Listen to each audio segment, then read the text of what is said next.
We just got some information about what EA is focusing on for the first official update to Madden NFL 26 that will be coming out soon, as well as what changed from an update a few days ago that previously had no communication. There was also an official announcement of the return of one of the most popular NFL games ever from over 20 years ago, so if you guys want more information about this, stick around after the intro. If you guys are looking for fast, cheap, reliable MUT coins, check out my coin sponsors at MMOXP.com and use discount code MONEYSHOT for 6% off your order. Link in the description below. The champ is here! Welcome back, Money Team. In today's video, I'm going to go over some updates that EA has been talking about on their social and media accounts that we could see in the game very soon, as well as some information about an update that came out on launch day, as well as the return of a very popular game series in NFL Street. But before I do, as always, if you guys want to see more videos like this, you want me to keep you up to date as these things come out, including when the actual updates come out, to give you guys a full breakdown of what happened, please make sure to be a subscriber, hit the like button, let me know in the comment section. Other than that, let's get right into the video. Now, I first want to go over the update that was actually on launch day. On August 15th, we had some information the day before saying that server maintenance for Madden 26 was scheduled for 6 a.m. tomorrow, Friday, August 15th. During this time, they typically gate off just about every single game mode, so they request you to complete all your games before maintenance begins. This is typical communication that you get every single time in Madden NFL Direct before they do an update. Now, on the actual day of release, there were no patch notes, there was no information, and the majority of the update information was suspected to be around the changes to MUT, which before the game came out, there was a lot of pre-order stuff that you could do, a lot of solos, a lot of packs, that the second the game hit midnight, I was playing actually. I was in the middle of doing some of these solo challenges and stuff like this on MUT, as I plan on doing some more Ultimate Team playing this year like I used to in the past. The second midnight hit, the game basically froze, and I had to reset the entire game, and when I came back, all those challenges were gone. So I don't think it was necessarily related to that, but it could be related to the new MUT information that came out and the new challenges and stuff like that, which is typical when they change seasons. They typically have an update where they basically just release this information, which might have already been like pre-uploaded into the game. I'm not entirely sure. But there also was a roster update, which you would know if you went into the online head-to-head, it would ask you if you want to do a roster update. So that might have been part of the update as well, as there wasn't a lot of information shared as far as what was changed in the game. There was some, I did see one tweet saying that there was a bug change when it comes to an overlapping issue when it comes to the previous play menu, but that didn't necessarily change in all game modes. That was something that was only changed in Ultimate Team, where you can't see what your opponent is actually, what formation they're in, because the previous play menu is blocking it.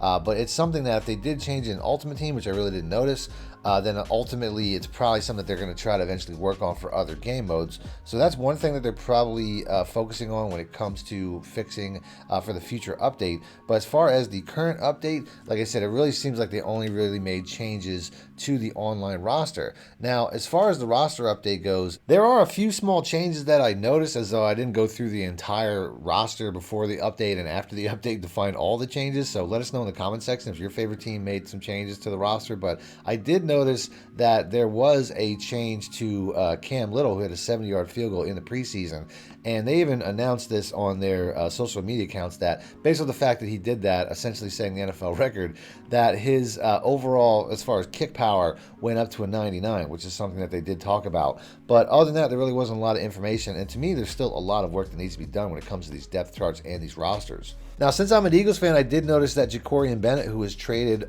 for Thomas Booker a couple days back, maybe even a week or so ago, was added to the Eagles. That's probably the biggest roster change that I noticed. But there's still issues when it comes to depth charts. If you try to set your depth chart before going into a game thinking that it's going to carry over into the game, it does not, which is something that's kind of been a legacy issue. So I don't know if they're necessarily going to fix that, as you pretty much have to call pause and make all the changes that you want to your roster, aside from making on-field substitutions. That's probably the biggest change that they made, to the point where you can at least do that. But otherwise, there's still some issues that need to be addressed when it comes to the depth chart and when it comes to the rosters.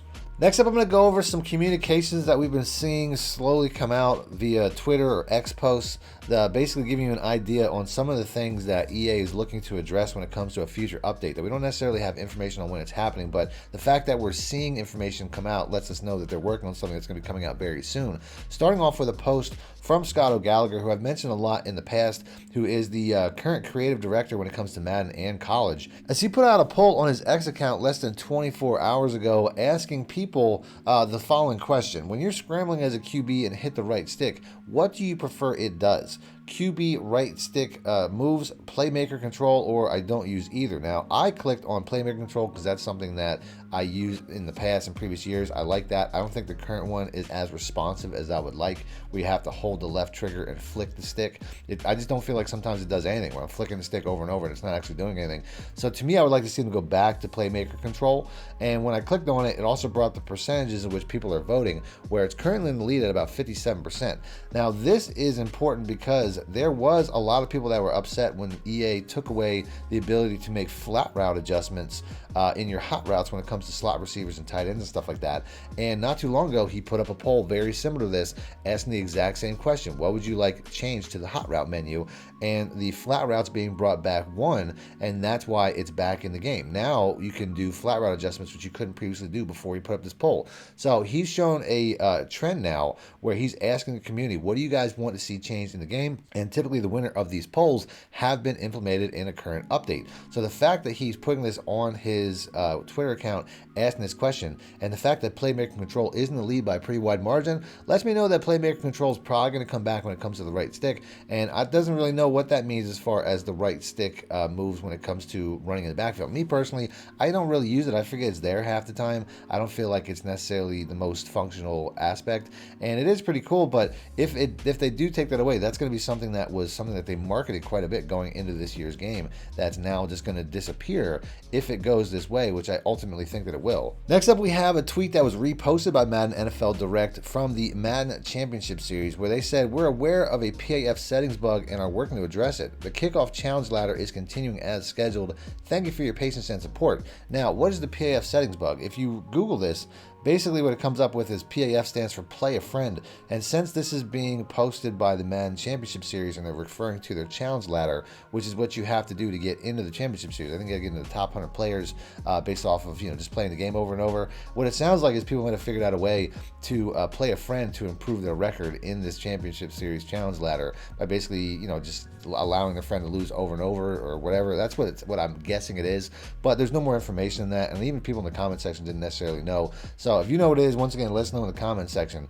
But it sounds like something that once they figure it out, they're most likely going to remove the people that didn't actually earn to get there. And I don't know how rampant this is, because like I said, I never actually heard of this, so I don't know if the top 100 players is filled with like 50 players that don't deserve to be there. I really don't know, but there's definitely a lot of people that are trying very hard to get to this point in their Madden career, and it would be a shame if people that were cheating were actually getting there over them. But this is definitely something that they're once again going to be focusing on for an upcoming update. And then last but not least, we did get some information from another X account that I referenced quite a bit on this channel, the legendary Mike Straw of Insider Gaming, where he reposted something from an account, NFL Street Reborn, where they're saying that they're basically bringing back the NFL Street series. They're calling it Reborn because they're basically reskinning the old NFL Street from the early 2000s, where basically they're going to update this game, which a lot of people really enjoyed, with current rosters. And that's something that a lot of people can play. You can only really play this on the Dolphin emulator on PC,